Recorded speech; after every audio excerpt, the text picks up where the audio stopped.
Hello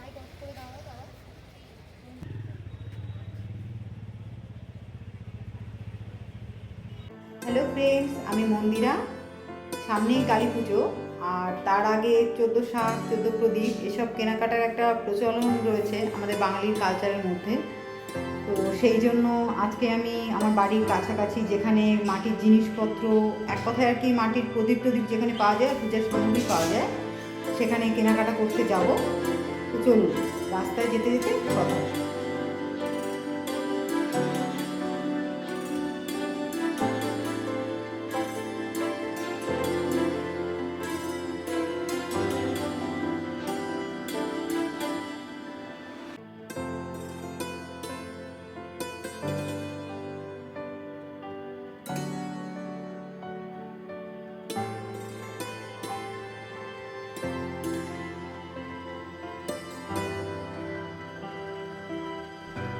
colour করার প্রসেসটা দেখলাম, আর সেটা দেখে একটা অসাধারণ ফিল হচ্ছিল।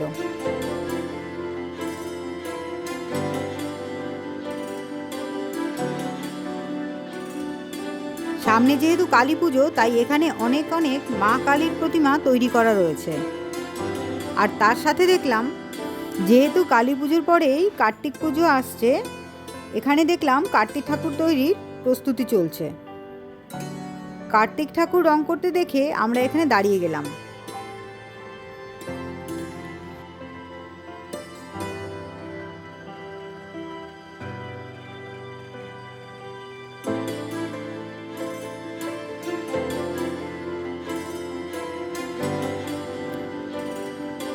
এখানে এসে তো চোখ ধাঁধিয়ে গেল একসাথে এত মাটির জিনিসের পসরা দেখে।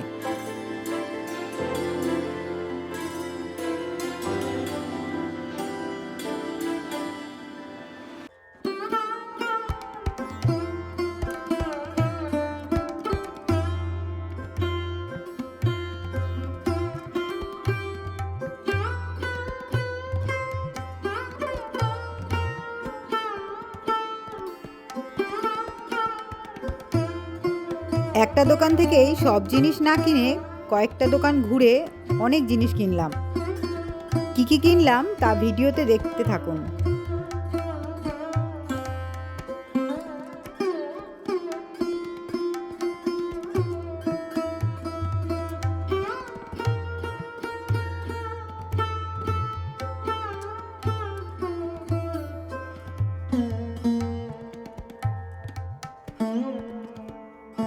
কয়েকটা দোকান ঘোরার পর আমার এই দোকানের প্রদীপগুলো পছন্দ হলো। এদের কাছে জিনিসের স্টক, জিনিসের কোয়ালিটি খুব ভালো। আমি আর আমার মেয়ে একটার পর একটা জিনিস শুধু পছন্দই করে যাচ্ছিলাম। পরে অবশ্য ভাবলাম একসাথে এত জিনিসগুলো নিয়ে কি কাজে লাগাবো। এরপর চলে গেলাম যেখানে প্রদীপ, প্রদীপদানি এসব তৈরি কালার করা হচ্ছিল সেখানে। কি সুন্দর ইনি প্রদীপগুলো কালার করছিলেন, দেখুন।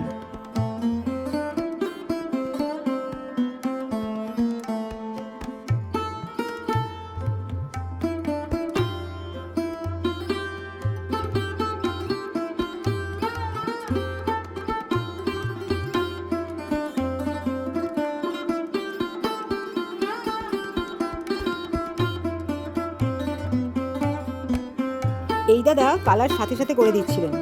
যে আইটেমটা পছন্দ হবে সেটা সিলেক্ট করে দিলেই তবেই উনি রং করে দেন। তাই কালার শুকোনোর জন্য আমাদের একটু দাঁড়াতে হয়েছিল।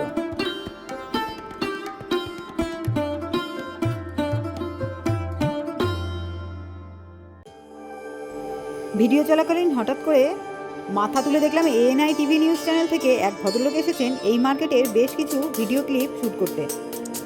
পরে ওনার কাছ থেকে জানতে পারলাম এগুলো নাকি কলকাতা এএনআই নিউজ চ্যানেলে পরে দেখানো হবে। উনি যে ভিডিও শ্যুট করছিলেন, আমি আর আমার মেয়ে না জানতেই কখন যে সেই ভিডিওর মধ্যে আমরা চলে এসেছিলাম বুঝতেই পারিনি। ব্যাপারটা অ্যামেজিং লাগলো। কী নেবো আর কী নেবো না বুঝতেই পারছিলাম না। আমি আর আমার মেয়ে একটার পর একটা জিনিস শুধু পছন্দই করে যাচ্ছিলাম। পরে অবশ্য ভাবলাম একসাথে এত জিনিসগুলো নিয়ে কী কাজে লাগাবো, তাই কয়েকটা জিনিস রেখে বাকি জিনিসগুলো বাদ দিলাম। জিনিস নিয়ে ওনার পেমেন্ট মিটিয়ে এরপর গেলাম একটা কুবের ঠাকুর কিনতে।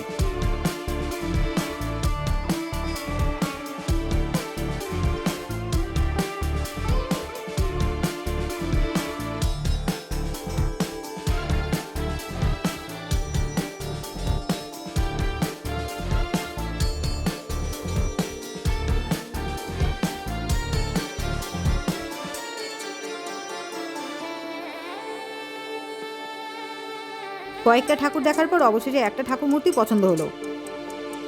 বাকি রইল প্রদীপ কেনা, তাই চলে এলাম আমার পছন্দের সেই দোকানে।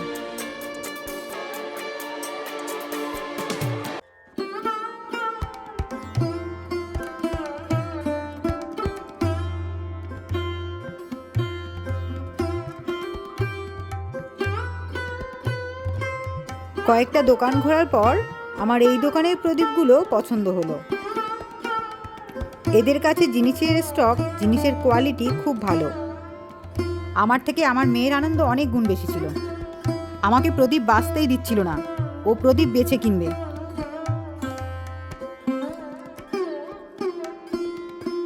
ভিড়ে ঠেলাঠেলি করে অবশেষে প্রদীপ কেনা হলো। এবার বাকি রইল কিছু লাইট কেনার।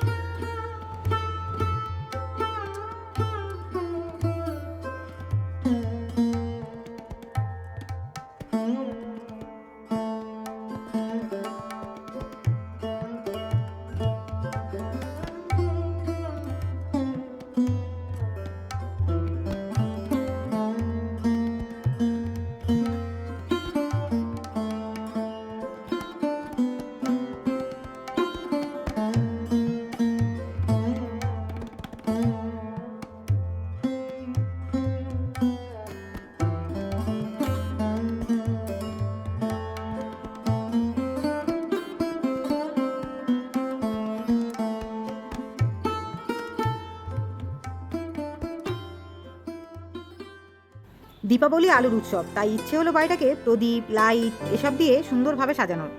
তাই চলে গেলাম আমাদের বাড়ির কাছাকাছি একটা লাইটের দোকানে। এর আগের বছরও আমি এখানে এসেছিলাম, এবারেও তাই এখানে এসেছি।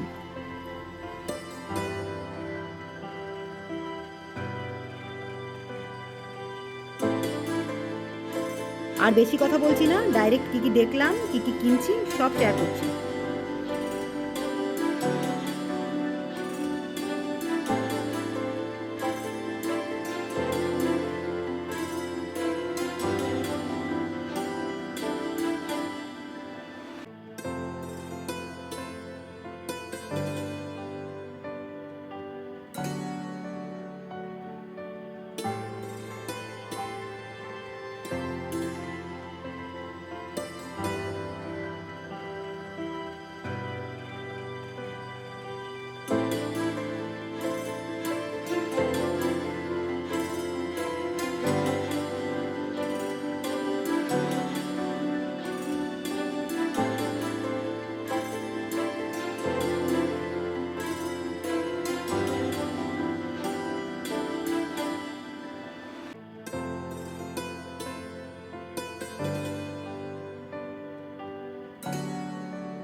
ভিডিওটা কেমন লাগলো কমেন্টে অবশ্যই জানাবেন।